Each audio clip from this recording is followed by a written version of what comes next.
Morning all students. In this particular lecture आज हम discuss करेंगे थर्मल कंडक्टिविटी। ओके स्टूडेंट्स, तो ये जो आपको दिखाई दे रहा है यहाँ पर स्क्रीन पर thermal conductivity, this question is asked in your exam generally many times. BTU में ये क्वेश्चन पूछा गया है और RTU में भी ये क्वेश्चन पूछा गया है, ठीक है। तो यहाँ पर we will discuss this one. Basically thermal conductivity is the property of a material and it depends upon the material structure. किसी भी material की जो thermal conductivity होती है students, that depends upon the material structure. It means जो उसका chemical composition होता है या फिर जो उसकी physical state होती है particular material की, उसके ऊपर thermal conductivity depend करती है। और उस पर्टिकुलर मटेरियल के अंदर जो मॉइस्चर कंटेंट है उसके ऊपर भी थर्मल कंडक्टिविटी डिपेंड करती है। नेक्स्ट जो डेंसिटी होती है मटेरियल की उसके ऊपर भी आपकी थर्मल कंडक्टिविटी डिपेंड करती है कि जो आपके पार्टिकल्स हैं दैट आर मोर डेंस और less dense, depends upon that the thermal conductivity will change and the operating conditions in which conditions you are operating or you are using that particular material, that will also affect the thermal conductivity of that material, and the parameters are such as pressure and temperature.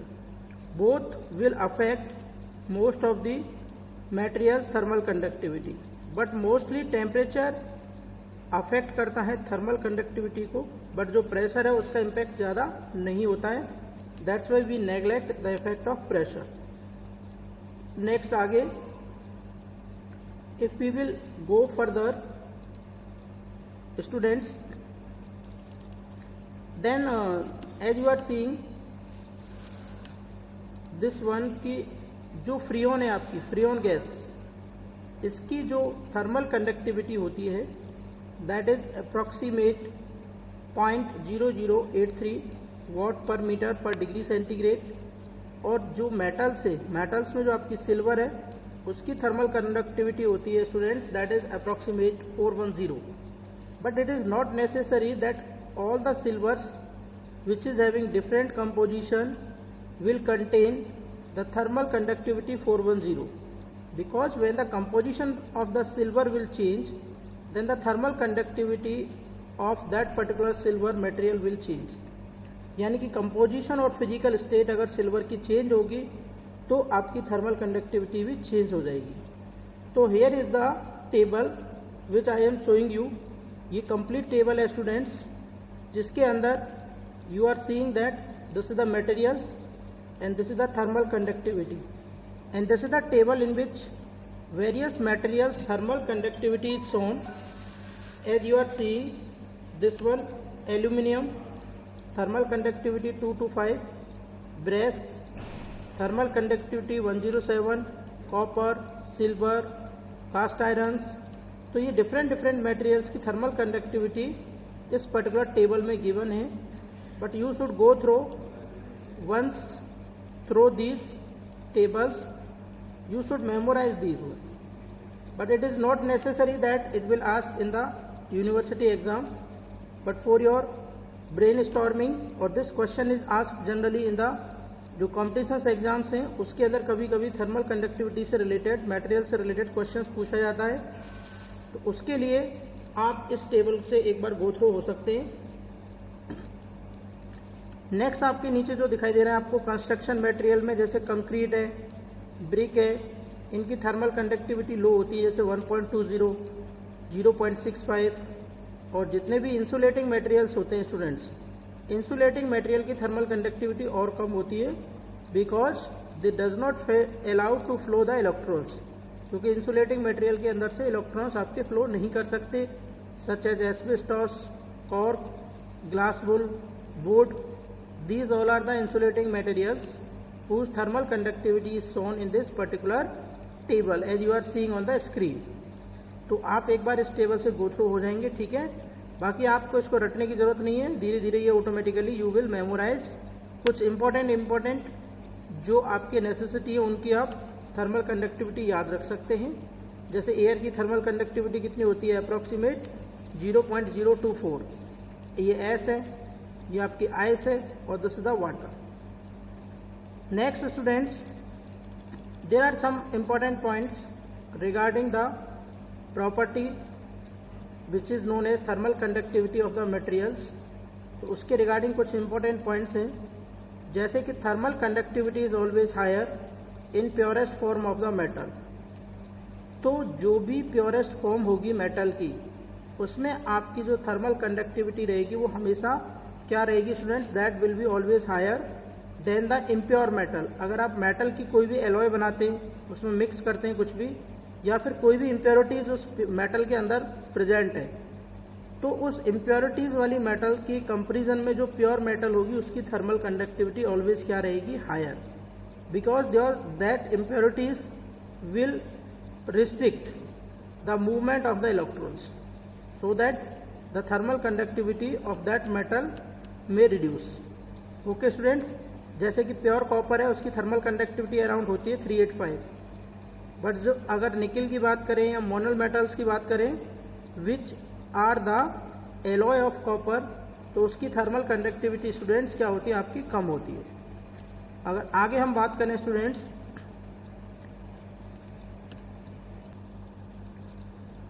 if we go further, at higher temperature thermal vibration of the lattice become higher and that retards the motion of the free electrons. यानी कि अगर कोई material है, if we will increase the temperature of that material, it means the vibration of the molecules will start increasing, or lattice vibration will start increasing due to increasing in the temperature, and that also retards the motion of the free electrons. वो क्या करेगा, disturbance create करेगा in the path of the free electrons.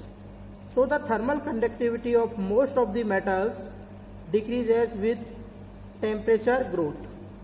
तो most of the 95% materials की जो thermal conductivity है that will decrease with increasing temperature. If we will increase the temperature T, then the thermal conductivity of most of the material will decrease.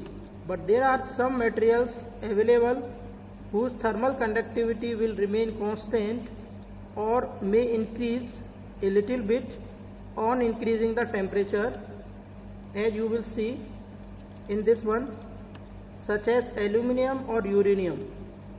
Thermal conductivity remain constant in temperature range around 130 degree centigrade to 370 degree centigrade. While if we will increase the temperature beyond this limit above 370 degree centigrade, then the vibrational movement within these material will start, and which will further increase the thermal conductivity of these materials. Okay students, next is the point number 3. Heat transfer by conduction in gases occur through transport of the kinetic energy of the molecular motion resulting from random movement. It means कि जो आपका heat transfer होगा gases के अंदर by the mode of conduction, that will occur through the transportation of the kinetic energy of the molecules. यानी अगर आपके molecules क्या करेंगे, आप इंटरेक्शन करेंगे एक दूसरे से, तो कंडक्शन के थ्रू हीट ट्रांसफर होगी, तो उससे क्या है बेसिकली जो रिजल्टिंग क्या होगा, रैंडम मूवमेंट बढ़ जाएगा. When the random movement will increase, it means collision of the molecules will increase. तो जो मॉलिक्यूल्स हैं they will start collide with each other. Molecules आपस में कोलाइड करना स्टार्ट करेंगे.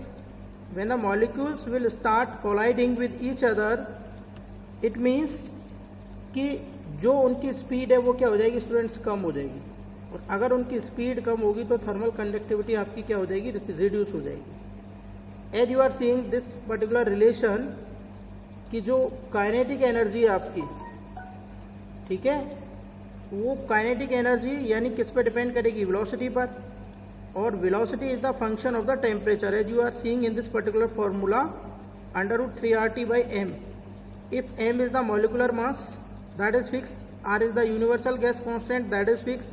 If we will increase the temperature, then the velocity of the molecules or particle will increase.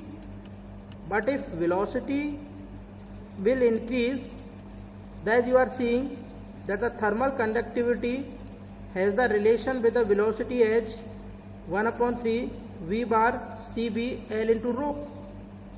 Then here, when the velocity will increase, it means thermal conductivity of the material will increase. If the mean free path length and the mass density is constant, और Cv क्या है यहाँ पर, specific heat at constant. Now further, the thermal conductivity is also worked out by K is equal to 1/3 V bar Cb L into rho. तो यहाँ पर students L is the mean free path, Cb specific heat at constant volume, rho is the mass density.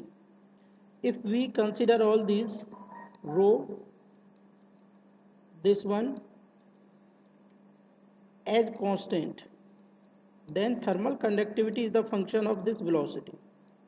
If V will increase, then thermal conductivity K will also increase. Okay students, and this further जो next point है, that is, hence the thermal conductivity of gases does not depend upon pressure. यानी कि thermal conductivity जो gases होती हैं उनकी pressure के ऊपर डिपेंड नहीं करती हैं. नेक्स्ट पॉइंट है gases with higher molecular weight. तो जो गैस होती हैं with the higher molecular weight M has small thermal conductivity while the gases with lower molecular weight has lower thermal conductivity, higher thermal conductivity. As you are seeing K, that is for hydrogen, molecular weight 2, thermal conductivity 0.190. तो जिसका molecular weight कम है उसकी thermal conductivity ज़्यादा है. Next, that is the oxygen, molecular weight 32 and its thermal conductivity 0.0272. तो जो thermal conductivity है that will also depend on the molecular weight of the gases. Higher the molecular weight, lower the thermal conductivity. Lower the molecular weight, higher the thermal conductivity. Next point है students, thermal conductivity of the liquid is governed by, जो liquid की thermal conductivity है वो control होती है फॉर्मूले, इस फॉर्मूले के द्वारा A Cp रो की पावर 4/3 डिवाइडेड बाई M की पावर 1/3. तो Acp जो है स्टूडेंट्स जनरली ये कांस्टेंट रहता है लिक्विड्स के लिए. M मान के चलिए यहाँ पर मॉलिकुलर वेट्स ये कांस्टेंट है. तो जो डेंसिटी है, if we will increase the density then thermal conductivity should increase of the liquid according to this particular correlation, but the thermal conductivity is decreased when the density of the fluid is decreased. तो basically होगा क्या, thermal conductivity of the liquid decrease. अगर liquid की thermal conductivity decrease होती है ये, तो होगा क्या, टेम्परेचर इंक्रीज. टेम्परेचर क्या हो जाएगा, इंक्रीज, क्योंकि अगर लिक्विड की थर्मल कंडक्टिविटी डिक्रीज होगी तो temperature increase. That's why resulting decrease in density. और अगर इसका जो सपोजिट देखें कि we will increase the temperature then the density of the liquid will decrease. If the density will decrease then the thermal conductivity of the liquid will also decrease as you are seeing on the screen. Next point है students कि जो thermal conductivity होती है solid, liquid and gases की, ये independent होती है pressure से. ये प्रेशर के ऊपर डिपेंड नहीं करती है. नेक्स्ट पॉइंट है students, mostly materials conductivity is dependent on temperature such as K is equal to K0 1 plus beta T. So here K0 is the thermal conductivity at 0 degree centigrade, beta is the constant depends on the material. ठीक है students, तो इससे आप एक बार go through हो जाएंगे और आगे इसको कंप्लीट करेंगे। I think I will share you the notes.